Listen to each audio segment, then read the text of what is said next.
Hello, welcome back to my YouTube channel. അപ്പോൾ നമ്മൾ ഇന്ന് കാണിക്കാൻ പോകുന്ന വീഡിയോ വന്നിട്ട് ഞാൻ ഈ ഒരാഴ്ച സ്റ്റിച്ച് ചെയ്ത കുറച്ച് ഡ്രസ്സാണ്. ഒരു നല്ല മോഡേൺ ആയിട്ടുള്ള ഫ്രോക്കും അങ്ങനെ ട്രെൻഡി ആയിട്ടുള്ള ടോപ്പൊക്കെയാണ് ഞാൻ ഇപ്പോൾ കാണിക്കാൻ പോകുന്നത്. അപ്പോൾ നമുക്ക് വീഡിയോയിലോട്ട് പോകാം. ഫസ്റ്റ് വൺ വന്നിട്ട് ഈ ഒരു നെറ്റ് ഫാബ്രിക്കിൽ വന്നിട്ടുള്ള ഒരു ഫ്രോക്കാണ്. ഇത് കസ്റ്റമൈസ്ഡ് ആണ്. ഒരു മോഡൽ കാണിച്ചെന്ന് അതുപോലെ തയ്ച്ചു കൊടുത്തതാണ്. അപ്പോൾ ഈ മോഡൽ ഏതാണ് മോഡലെന്ന് ഞാൻ ഒരു ചെറിയൊരു വീഡിയോ ക്ലിപ്പുണ്ട്, അത് ഞാൻ ഇതിൽ കാണിക്കാം. അപ്പോൾ ഈ കാണുന്ന ഈ ഒരു മോഡലിലാണ് ഈ ഫ്രോക്ക് സ്റ്റിച്ച് ചെയ്തിട്ടുള്ളത്. ഈ ഫ്രോക്ക് സ്റ്റിച്ച് ചെയ്യാൻ വേണ്ടിയിട്ട് 15 മീറ്റർ നെറ്റ് ഫാബ്രിക്കാണ് വേണ്ടത്. Lining 3 metre. ലൈനിങ് വന്നിട്ട് സാറ്റിനാണ്. പിന്നെ അകത്ത് കോട്ടൺ ലൈനിങ് നമുക്ക് വേണമെങ്കിൽ താല്പര്യം ഉണ്ടെങ്കിൽ നമുക്ക് കൊടുക്കാം. കോട്ടൺ ലൈനിങ് 2 മീറ്റർ വേണം. പിന്നെ ബാക്കിൽ സിബ്, ഇൻവിസിബിളായിട്ടുള്ള സിബ് അറ്റാച്ച് ചെയ്തിട്ടുണ്ട്. നെക്ക് വന്നിട്ട് ഇങ്ങനെയാണ് വരുന്നത്. ഇത് യോക്ക് പോർഷനിൽ ചെറുതായിട്ട് പ്ലീറ്റ് എടുത്തിട്ട് നമ്മൾ സ്റ്റീം അയണിങ് ചെയ്തിട്ടാണ് നമ്മൾ യോക്ക് പോർഷൻ കംപ്ലീറ്റ് ആക്കിയിരിക്കുന്നത്. ബാക്ക് പ്ലെയിൻ നെറ്റും സാറ്റിനും വെച്ചിട്ടാണ് ചെയ്തിട്ടുള്ളത്. ഇതിട്ടിട്ടുള്ള ഫോട്ടോയാണ്. കസ്റ്റമർ 4 ലെയറായിട്ടാണ് ഈ നെറ്റ് വരുന്നത്. 15 മീറ്ററിലും ഫുള്ളായിട്ട് ഈ ഗാദേഴ്സ് ഇട്ടിട്ടുണ്ട് ഫുള്ളും. അതുകൊണ്ടാണ് ഇത്രയും നല്ല സ്റ്റിഫായിട്ട് നിൽക്കുന്നത്. അടുത്തത് വന്നിട്ട് ഈ ഒരു മോഡലാണ്. ഇത് കാണിച്ചു വന്നിട്ട് ഇതുപോലെ തച്ച് ചോദിച്ചാണ് കസ്റ്റമർ. ആ ഫ്രോക്ക് ഇട്ട് അതേ സെയിം കസ്റ്റമർ തന്നെയാണിത്. ഇതിട്ടിട്ടുള്ള ഫോട്ടോയാണ്. കറക്റ്റ് അതുപോലെ ആ വൈറ്റ് കളറിൽ താഴെ കാണുന്നില്ല, അത് പിൻട്രസ്റ്റ് നിന്നാണ് എടുത്തത്. അതുപോലെ കറക്റ്റായിട്ട് അത് ചെയ്തിട്ടുണ്ട്. സ്ലീവ് വന്നിട്ട് ഒരു കെട്ട് പോലെ ടൈ ചെയ്യാൻ വേണ്ടിയിട്ടാണ് അവരങ്ങനെ ചെയ്യാൻ പറഞ്ഞത്. സ്ലീവ് ഇല്ലാതെ ഇരിക്കേണ്ട, അങ്ങനെ മതിയെന്ന് പറഞ്ഞു. ഇത് അതിൻ്റെ തന്നെ വേറൊരു മോഡലാണ്.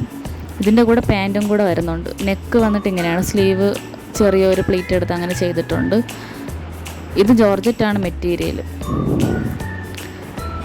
ടോപ്പ് ഇങ്ങനെയാണ്. ബാക്ക് പോർഷൻ ഫുള്ളും കവർ ചെയ്ത് വരും. Front portion up and down ആയിട്ടാണ് വരുന്നത്. ഇതിൻ്റെ കൂടെ തന്നെ സ്ട്രെയിറ്റ് പലാസ പോലത്തെ ഒരു പാൻറ്റ്.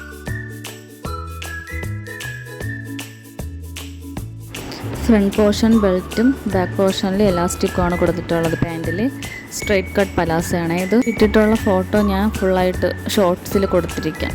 ഷോർട്ട് വീഡിയോ ഇടുമ്പം അതിൽ ഞാൻ അറ്റാച്ച് ചെയ്യാം ഇതിട്ടിട്ടുള്ള ഫോട്ടോ. കസ്റ്റമർ ഇത് ഞാൻ സ്റ്റിച്ച് ചെയ്തപ്പോൾ അങ്ങനെ എടുത്ത് കാണിച്ചതാണിത്.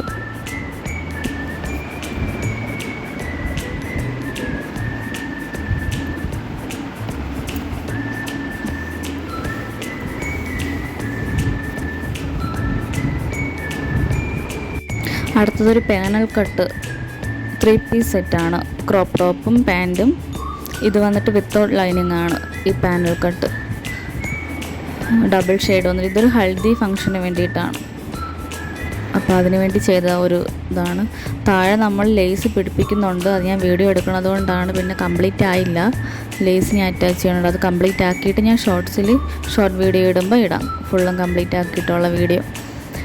ഇത് പാനൽ കട്ട് പോലെ വന്നിട്ട് ഡബിൾ ഷെയ്ഡിൽ പാനൽ കട്ട് വരുന്നത്. പാൻറ്റ് സ്ട്രെയിറ്റ് കട്ടായിട്ടുള്ള ഒരു പലാസയാണ്. ഫ്രണ്ട് ബെൽറ്റ് പോലെയും ബാക്ക് എലാസ്റ്റിക്കും. Crop top lining crepe lining വെച്ചാണ് കളർ ചേഞ്ച് ആവുന്നത്. ക്രേപ്പിൻ്റെ ലൈനിങ്ങിലാണ് ക്രോപ്പ് ടോപ്പ് തയ്ച്ചത്. അടുത്തത് പ്ലേറ്റ് വന്നിട്ടുള്ളതാണ്. സ്റ്റീം അയണിങ് ചെയ്ത് പ്ലേറ്റ് വന്നിട്ടുള്ള ഒരു ടോപ്പാണ്. മെറ്റീരിയൽ ജോർജറ്റാണ്. Lining crepe. ലൈനിങ് അറ്റാച്ച് ചെയ്തിട്ടുണ്ട്. യോക്ക് പോർഷനിൽ ഒരു ലേസ് അറ്റാച്ച് ചെയ്തിട്ടുണ്ട്.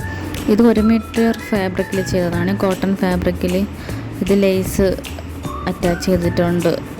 ആ ഒരു ടൈ ചെയ്യണ ഭാഗത്ത് ലേസ് അറ്റാച്ച് ചെയ്തിട്ടുണ്ട്. പിന്നെ ടോപ്പിൻ്റെ എൻഡിലും ലേസുണ്ട്. നമുക്ക് വേണമെങ്കിൽ ബിഗ് പീസില്ലേ, നമുക്ക് കടയിലൊക്കെ കിട്ടുന്ന 1 മീറ്റർ ബിഗ് പീസിലൊക്കെ നമുക്കിത് ചെയ്തെടുക്കാം. അപ്പോൾ ഇന്നത്തെ വീഡിയോ ഇത്രയേ ഉള്ളൂ. എല്ലാവർക്കും ഈ വീഡിയോ ഇഷ്ടപ്പെട്ടാൽ ലൈക്ക് ചെയ്യണം, ഷെയർ ചെയ്യണം, എന്നെ സപ്പോർട്ട് ചെയ്യണം. അപ്പോൾ ഇതുപോലുള്ള ഡ്രസ്സ് ആവശ്യമുള്ളവർ ഈ കാണുന്ന വാട്സപ്പ് നമ്പറിൽ തന്നെ DM ചെയ്യേണ്ടതാണ്. അപ്പോൾ ഇനി അടുത്ത ഡ്രസ്സിൻ്റെ വിശേഷങ്ങളുമായി നെക്സ്റ്റ് വീഡിയോയിൽ കാണാം.